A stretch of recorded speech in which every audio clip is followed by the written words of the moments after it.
శనివారం ఒంగోలులో జరిగే ఎస్సీ వర్గీకరణ వ్యతిరేక సదస్సును విజయవంతం చేయాలని దళిత హక్కుల పరిరక్షణ సమితి రాష్ట్ర అధ్యక్షుడు నీలమహేంద్ర విజ్ఞప్తి చేశారు. స్థానిక దళిత హక్కుల పరిరక్షణ సమితి కార్యాలయంలో మీడియా సమావేశంలో పాల్గొని మాట్లాడారు. ఈ కార్యక్రమంలో మానవ మహానాడు అధ్యక్షులు దారా అంజయ్య తదితరులు బాగున్నారు.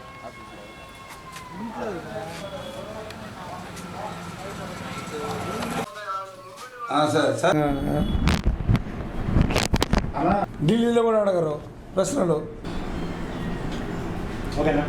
ఓకే, రేపు సెప్టెంబర్ 14న ఒంగోలు అంబేద్కర్ భవన్లో జరుగుతున్న ఎస్సీ వర్గీకరణ వ్యతిరేక సదస్సు, ఎస్సీ వర్గీకరణ రద్దు, క్రిమిలేయర్ రద్దుపై మాల ఉద్యోగస్తులు ఏర్పాటు చేసిన సమావేశాన్ని జయప్రదం చేయాలని చెప్పి విజ్ఞప్తి చేస్తున్నాం.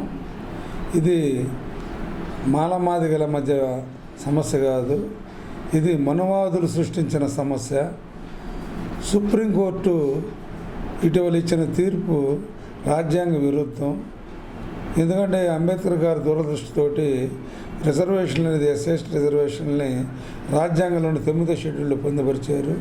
ఈ రాజ్యాంగంలో 9వ షెడ్యూల్ను మార్చే అధికారం పార్లమెంటుకి, అందులో 2/3 మెజారిటీతోటి మార్చే అధికారం ఉంది. అది కూడా రాష్ట్రపతి ఆమోదం పొందాలి. కానీ దానికి విరుద్ధంగా రాష్ట్రాలు వర్గీకరణ చేసుకునే హక్కు ఉందని చెప్పి సుప్రీంకోర్టు తీర్పు ఇవ్వడం కరెక్ట్ కాదు. ఎందుకంటే అంతకుముందు సుప్రీంకోర్టు తీర్పు 2/3 మెజారిటీతో పార్లమెంటులో నిరూపించి వర్గీకరణ బిల్లు పాస్ కావాలని చెప్పారు. ఎందుకంటే దీని ఉదాహరణ ఎస్ఎస్టీ కేసుల్లో ఎటువంటి విచారణ లేకుండా కేసు నమోదు చేయకూడదని, ఉన్నతాధికారుల ఆదేశాలు లేకుండా అరెస్ట్ చేయకూడదని ఎస్ఎస్టీ ముద్దాయిల్ని సుప్రీంకోర్టు తీర్పిస్తే దాని మీద భారత్ బంద్ జరిగితే వెంటనే పార్లమెంట్ సమావేశమై ఆ సుప్రీంకోర్టు ఇచ్చిన తీర్పుని రద్దు చేసి 2015 అమెండ్మెంట్ యాక్ట్ GOMS నెంబర్ 1 విడుదల చేసింది. అలాగే ఇది ఓబీసీల రిజర్వేషన్ ఇచ్చిన తీర్పు, ఇది చంద్రచూడ్ ఆధ్వర్యంలో జరిగిన తీర్పు. ఇది మోడీ ప్రాయోజిత తీర్పు. ఎందుకంటే చంద్రచూడ్ అనే అతను పేష్వా బ్రాహ్మణుడు. ఇది నిజం కూడా వినాయక చవితి సందర్భంగా ప్రధాని మోడీ పేష్వా చంద్రచూడ్ ఇంటికి వెళ్ళి పూజలు చేయడం పెద్ద విమర్శలు ఎక్కింది. కాబట్టి వాళ్ళకి MRPS వాళ్ళు వర్గీకరణ కావాలని వెళ్తే ఆయన షుగర్ ఫ్రీ లాగా సుప్రీంకోర్టు క్రిమిలేయర్ కూడా జరగాలని చెప్పి ఇచ్చింది. దీని మీద మళ్ళీ మన ఆంధ్రప్రదేశ్ ముఖ్యమంత్రి ఈ వర్గీకరణ జిల్లాల వారీగా చేస్తూ ఉన్నారు. కానీ వీళ్ళేం భారతదేశ వ్యాప్తంగా SC/ST బీసీల కులగణను వ్యతిరేకిస్తున్నారు.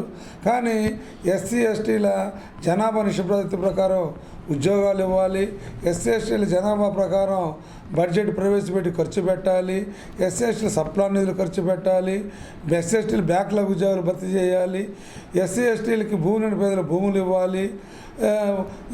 ప్రైవేటు పరిశ్రమ జాతీయ పరిశ్రమలను ప్రైవేట్ పరం చేస్తున్న మోడీ ఇది మనువాదంతో ఈ తీర్పు కూడా అమలు కాదు. మళ్ళీ కేంద్ర ప్రభుత్వమే క్రిమిలేయర్ని మేము రద్దు చేస్తున్నాము, మేము ఆమోదించము అని చెప్పి మళ్ళీ కేంద్రం ప్రకటించింది. కేంద్ర ప్రభుత్వమే సుప్రీంకోర్టులో మళ్ళీ పిటిషన్ వేయబోతుంది. ఉత్తరాదిలో తీవ్రమైన వ్యతిరేకత వచ్చింది క్రిమిలేయర్ మీద. కాబట్టి ఈ SC/STలు ఐక్యంగా ఉండటం ఇష్టం లేక ఎస్సీల్లో దీన్ని వ్యతిరేకిస్తున్నారు.